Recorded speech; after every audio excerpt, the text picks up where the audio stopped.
বৈষম্য বিরোধী ছাত্র আন্দোলনের অন্যতম সমন্বয়ক যারা এই মুহূর্তে সারা বাংলাদেশে একটা আইকন হিসেবে কাজ করছে, বিএনপি থেকে জামায়াত ইসলাম, আওয়ামী বিরোধী যত শক্তি আছে তারা ভাবছে তাদের হাত ধরেই হয়তো নতুনভাবে তারা আবারও সরকারে ক্ষমতায় আসার সুযোগ পাবে বা নিরপেক্ষ যখন নির্বাচন হবে তো সেখানে তারা সরকার গঠন করার সুযোগ পেতে পারে।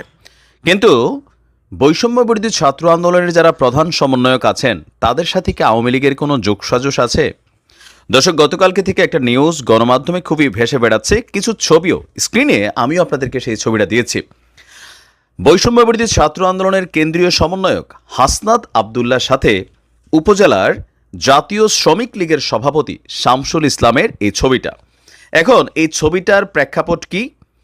আমাদের বাংলাদেশের বেশ কিছু গণমাধ্যম নিউজটা করেছে। তো চট্টগ্রাম প্রতিদিন তারা লিখেছে, চট্টগ্রামে শ্রমিক লীগ নেতার বাড়িতে কেন্দ্রীয় সমন্বয়ক হাসনাতের রাত্রিযাপন, আড়ালে দুই শামসুর অন্য অভিলাষ। তো এখানে আসলে কি তৈরি হয়েছে আমরা যদি একটু তথ্যসূত্র অনুযায়ী দেখি, শ্রমিক লীগ নেতার বাড়িতে রাত্রিযাপন করে সকালে খাগড়াছড়ির উদ্দেশ্যে রওনা দিয়েছিল হাসনাত আবদুল্লাহ। ছবিসহ এগুলা তারা সামনে দিয়েছে।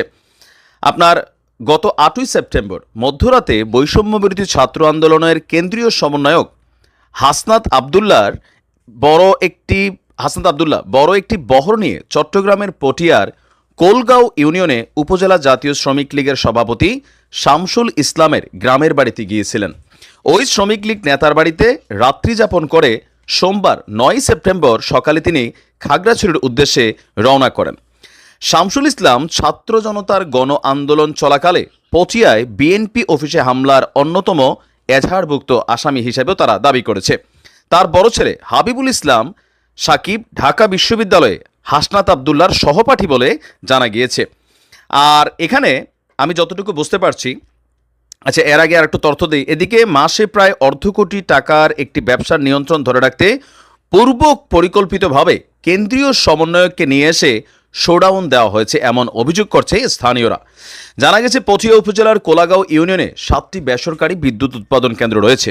এসব বিদ্যুৎ কেন্দ্রে ফার্নেস অয়েলের একমাত্র সরবরাহকারী হচ্ছেন এই শ্রমিক লীগ সভাপতি শামসুল ইসলাম।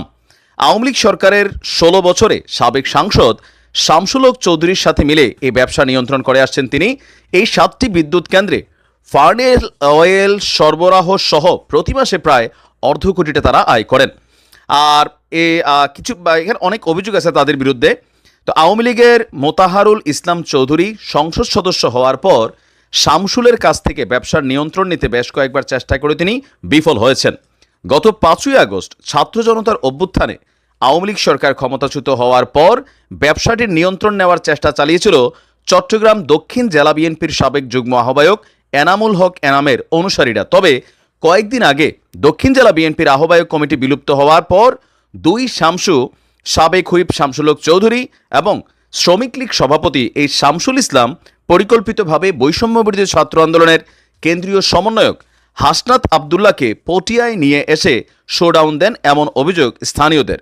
এই বিষয়ে হাসনাতের মোবাইলে একাধিকবার ফোন করলেও তিনি ফোন ধরেননি। চট্টগ্রাম প্রতিদিনের সাংবাদিকরা এটা দিয়েছেন। এখন এখানে কি ঘটেছে আসলে?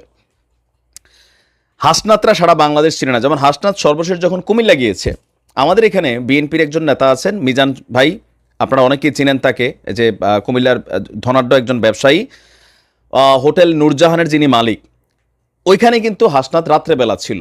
তো এখন ছিল কার এখানে? গিয়া আওয়ামী লীগের এখানে। তো এখানে হাসনাতদের এই মুহূর্তে একটা অবস্থান হচ্ছে কি, তারা যেখানে যায় তাদেরকে সবাই তাদের বাড়িঘরে অথবা একটু আপ্যায়ন করতে চায়। কেন?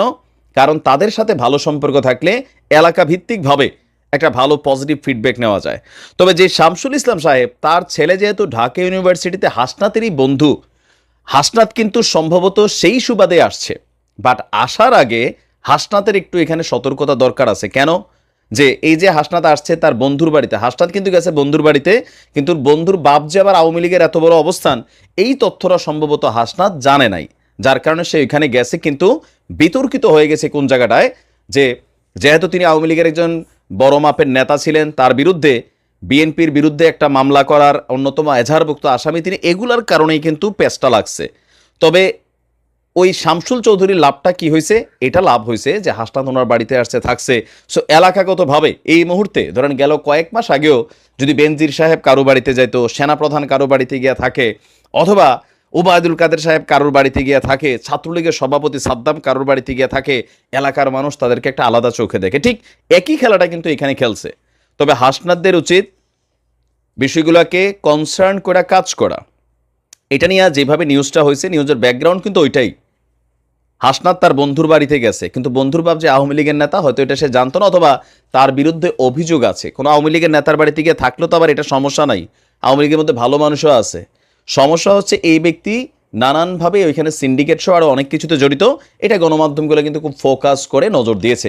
কেউ কেউ বলছেন আবার আওয়ামী লীগের সাথে যোগসাজশ শুরু হয়ে গেছে সমন্বয়কদের। তবে আমি আমার ব্যক্তিগত জায়গা থেকে বলি, সমন্বয়কদের এই যে আউট কারিকুলাম যেগুলো চলছে, এগুলো বন্ধ করে দেওয়া উচিত। কারণ অলরেডি নরসিংদীতে সার্জিস সেখানে কিন্তু একটা ঝামেলায় পড়ে গেছে, আবার আজকে হাসনাত তার একটা ঝামেলায় পড়ছে, ওই দিনে আরেক 2 গ্রুপে লাগালাগি হয়ে গেছে। এই গ্রুপ বানানো, এই বিভিন্ন এলাকায় এই কমিটি বানানো, এগুলো বন্ধ করতে হবে। এগুলো বন্ধ না করলে কি হবে, তারা একটা কমিটি দিয়ে আসবে, যেই কমিটি এলাকার কোনো রাজনৈতিক দলকে মানবে না, যেই কমিটি এলাকার কোনো প্রশাসনের ক্ষেত্রে তারা গিয়ে নানান ধরনের বিভিন্ন জায়গায় হস্তক্ষেপ তৈরি করে। প্রশাসন আছে এই দেশে, প্রশাসনকে শক্তিশালী করতে হবে। ছাত্ররা গিয়া কোথাও মেল বিচার করবে, এগুলো তাদের কাজ না। এগুলোতে মানুষ 3 দিন পরে ছাত্রদের বিরুদ্ধেই কিন্তু অবস্থান নিয়ে নেবে, কারণ ছাত্ররা তার আসমান থেকে টপকায় নাই। প্রশাসন আছে, পুলিশকে পাওয়ারফুল করতে হবে, প্রশাসনকে পাওয়ারফুল করতে হবে যেন তারা সৎভাবে কাজ করে। ওই জিনিসটাতে ফোকাস করতে হবে সমন্বয়কদের। কারণ এখন বাংলাদেশের বিভিন্ন জায়গায় সমন্বয়ক নাম দিয়া প্রশাসনকে ব্যবহার করার চেষ্টা চলে। রাজনৈতিকভাবে এই সমন্বয়ক নাম দিয়া একটা দলীয়করণ হচ্ছে, বিভিন্ন জায়গায় প্রভাব বিস্তার হচ্ছে। এগুলো থেকে কিন্তু সাবধানতার সহিত কাজ করতে হবে। আর হাসনাত সার্জিসটা যেখানে যাবে, আগে একটা বায়োডাটা থাকতে হবে তারা কোথায় যাচ্ছে।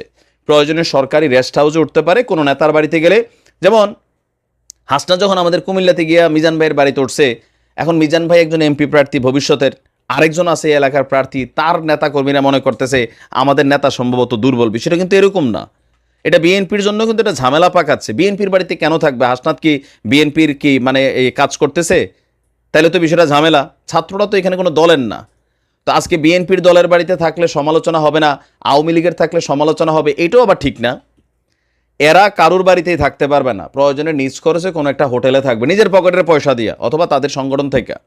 কিন্তু কোনো নেতার বাড়িতে উঠলে বিএনপির নেতা কর্মীদের মধ্যে কিন্তু বিভাজন তৈরি হচ্ছে। আমার নেতা মৌর পাওয়ারফুল, হাসনাত উঠছে, হুইজ হাসনাত? সে একটা আন্দোলনের সমন্বয়ক, এর বাইরে পলিটিক্যাল কোনো অবস্থান তাদের নেই। বিতর্কিত হয়ে যাচ্ছে, খুব দ্রুত মানুষ বিরক্ত হবে, পরে কিন্তু রিয়াকশন হওয়া শুরু হবে। সো সেই রিয়াকশন আসতে গেলে কি হবে? এই যে আন্দোলন যারা মল্ল, তাদের জীবন তো শেষ, তাদের আত্মত্যাগের কারণেই হাসনাতরা জীবিত, লাইফ এনজয় করতেছে, মূল্যায়ন পাচ্ছে, মর্যাদা পাচ্ছে। সুতরাং ওই জিনিসগুলোতে ফোকাস করা উচিত।